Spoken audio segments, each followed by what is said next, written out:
So she finally made it back. I'm talking about Dacquin Curry. So a couple of weeks ago, we talked with Dacquin on Zoom while she was in Jamaica on a resort.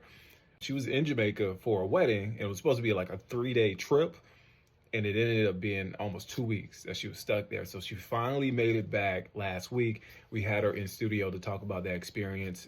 And as you remember, Hurricane Melissa devastated Jamaica, and those folks are still picking up the pieces and still recovering from that.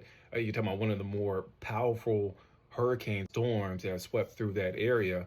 But this is what Dacquin had to say. Really good perspective on just being there and being stuck there during Hurricane Melissa. Last Sunday. Last Sunday, you made it back.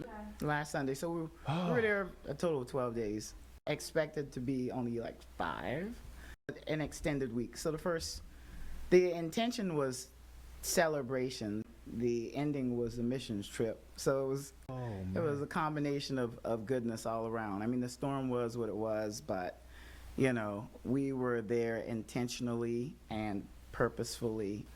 Although it was a traumatic experience, it was an amazing experience as well, just to be there for the people.